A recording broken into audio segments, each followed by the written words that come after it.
కేసీఆర్ గారు తెచ్చిండు. ఎస్ 4,17,000 కోట్ల అప్పు తెచ్చిండు. ఏం చేసిండు కేసీఆర్? ఒక కాళేశ్వరం కట్టిండు. శాశ్వతంగా తెలంగాణకు కల్పతరువు లాంటి ప్రాజెక్టు కట్టి తెలంగాణను పంజాబ్ కంటే హర్యానా కంటే ముంగట నిలబెట్టిండు. వరి ధాన్యం ఉత్పత్తిలో నంబర్ 1 చేసిండు భారతదేశంలో కేసీఆర్.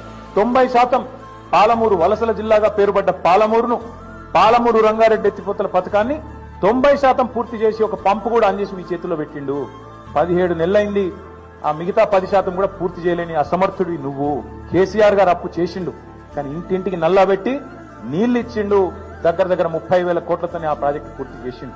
నువ్వు కనీసం ఆ ప్రాజెక్టును నడపలేకపోతున్నావు. ఎస్ కేసీఆర్ అప్పు చేసిండు. దేనికోసం చేసిండు? 1,00,000 కోట్లు పెట్టి తెలంగాణ ఏదైతే విద్యుత్ లోటుతోని ఆగమాగమైతుండేనో ఆ విద్యుత్ లోటుతో ఆగమాగమైన తెలంగాణను ఇలా 24 గంటల వెలుగు జిలుగుల తెలంగాణగా కేసీఆర్ గారు మార్చిండు. కేసీఆర్ గారు అప్పు చేసిండు.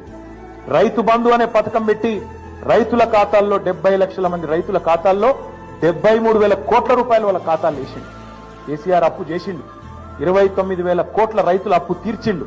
కేసీఆర్ అప్పు చేసిండు. 24 గంటల ఉచిత కరెంటు రైతులకిచ్చి 60,000 కోట్ల వాళ్ళ భారాన్ని తాను తీసుకున్నాడు. ఎస్ కేసీఆర్ అప్పు చేసిండు. హైదరాబాద్ లో 36 ఫ్లైఓవర్లు కట్టిండు. కేసీఆర్ అప్పు చేసిండు. హైదరాబాద్ మెట్రో మొదటి దశ పూర్తి చేసిండు. కేసీఆర్ అప్పు చేసిండు. ఒక అఖండమైన సెక్రటేరియట్ కట్టిండు. శాశ్వతంగా తెలంగాణ ప్రజల ఆస్తి. ఒక అద్భుతమైన 125 అడుగుల ఎత్తైన డాక్టర్ బాబాసాహెబ్ విగ్రహం పెట్టిండు. కేసీఆర్ అప్పు చేసిండు.